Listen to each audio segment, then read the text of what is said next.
Olá, meu nome é Wellington, sou advogado e hoje eu quero falar sobre a prisão do MC Pose do Rodo, que abalou a internet ontem, falou-se nisso praticamente o dia inteiro, principalmente nas mídias sociais. Mas antes, peço que você se inscreva no canal, porque isso ajuda a criação de conteúdo e também o crescimento do canal.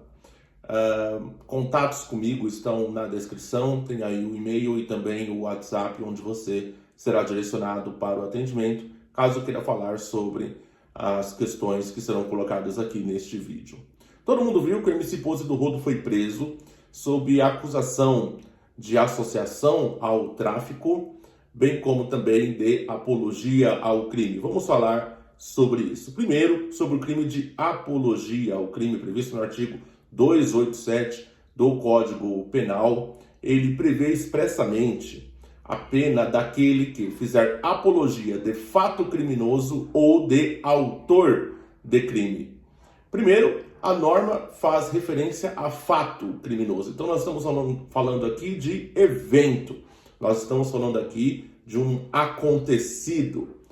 Há ainda quem interprete de maneira extensiva para colocar como fato criminoso a conduta, que está mais para o artigo 286 do que para o artigo 287, mas a norma fala em fato criminoso ou autor de crime. No caso de autor de crime, a lei está fazendo referência a uma pessoa física, aquele que cometeu o crime.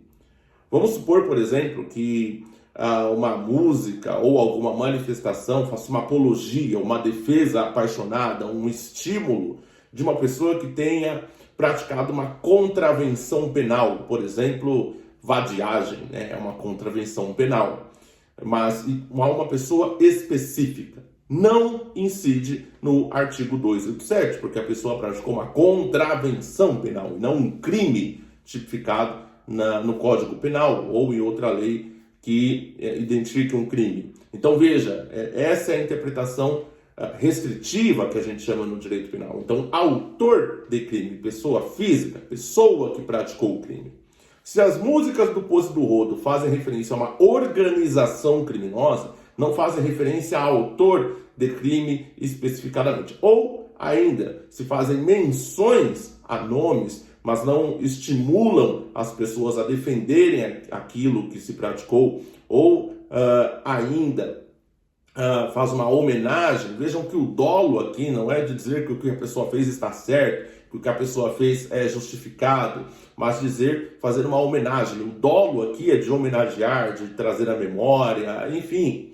Tá? Isso não se adequa à tipificação do artigo 287. E fato criminoso, nós estamos falando aqui de evento, nós estamos falando aqui de um fato propriamente dito, um acontecido, uma ocorrência. E mesmo assim, apologia é dizer, por exemplo, que aquela ocorrência se justifica, é dizer, por exemplo, que aquela ocorrência foi maravilhosa, que aquilo tinha que acontecer mesmo. Por exemplo, uma apologia a um terrorismo, a um ato de terrorismo. Então, vejam que precisa-se necessariamente fazer uma interpretação do discurso para fins criminais, para fins de adequação à norma. Aqui a gente está entrando num campo muito sensível, porque a liberdade artística, ela comporta uma liberdade de expressão mais ampla, até porque estamos falando de imaginário, estamos falando aqui de perspectiva, estamos falando aqui de algo muito mais amplo do que a mera liberdade de expressão. A análise do discurso artístico, ela tem que comportar uma tolerância maior, até porque podemos estar falando também de fantasias, podemos estar falando de algo que foi imaginado por aquele autor daquela obra. Vamos lembrar do livro Lolita, do Vladimir Nabokov, por exemplo, um livro em que um professor de 42 anos se apaixona por uma menina de 12 anos de idade. E todo o livro ali é construído sobre a perspectiva do imaginário daquela pessoa que está apaixonada por uma criança. Um livro, inclusive, que foi censurado. Um livro que alguns países não sequer admitiram a entrada daquele livro, a circulação daquele livro.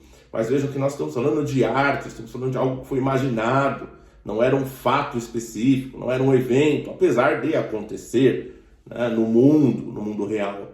Então a interpretação do discurso artístico tem que ser uma interpretação que comporte uma liberdade mais ampla possível. É por isso, por exemplo, que eu me oponho a essas medidas de censura, a essas leis que tentam restringir, por exemplo, a liberdade de palco de um artista que está ali fazendo seu stand-up. Tudo aquilo ali é piada. A intenção ali não é de macular a honra de ninguém, não é de ofender a dignidade de uma pessoa específica, mas de fazer rir, de fazer troça, de trazer um discurso jocoso. Isso é liberdade artística, tá? Então, é preciso interpretar a norma dessa maneira. E o outro crime, que é a associação para o tráfico de drogas, previsto ali no artigo 35 da Lei de Drogas, que diz associarem-se duas ou mais pessoas para ofender reiteradamente ou não praticar as condutas dos artigos 33 e 34 da Lei de Drogas.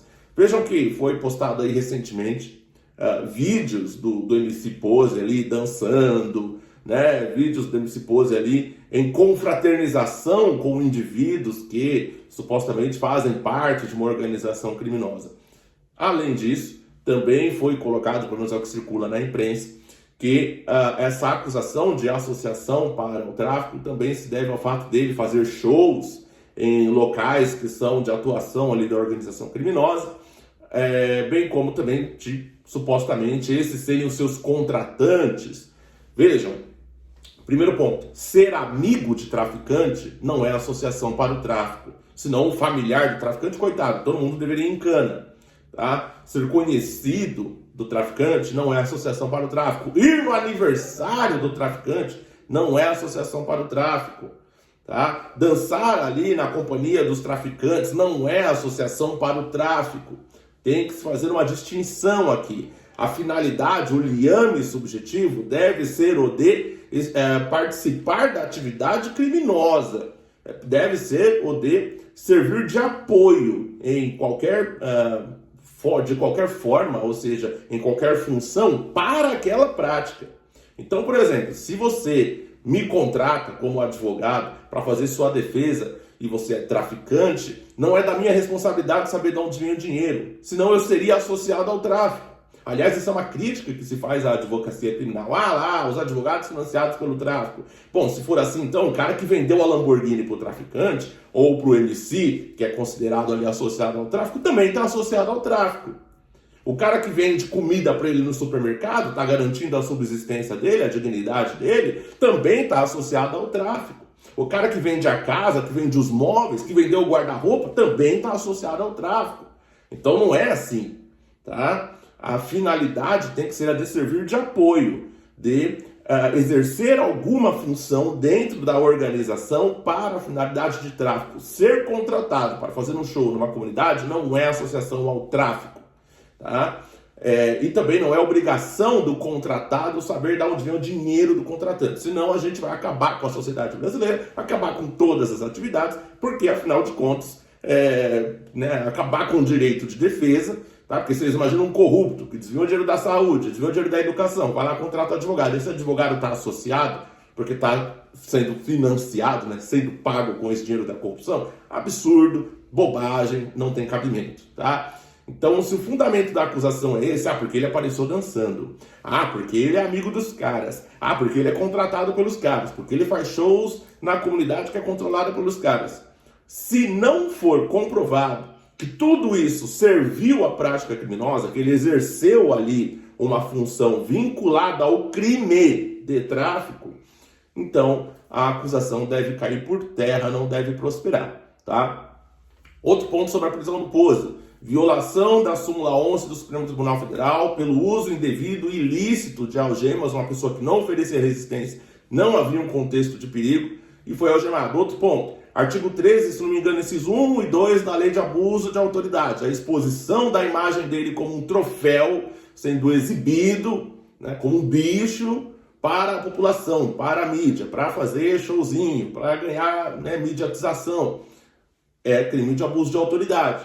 Então não se pode prender uma pessoa cometendo crimes. Então isso, claro, deve ser apurado, a defesa dele vai saber o que fazer com isso. Mas são elementos que chamam a atenção da prisão do Pose do Rodo, além da acusação, que já foi aqui destruída, pelo menos com base no que está na imprensa. Se for isso, sinceramente, não tem cabimento.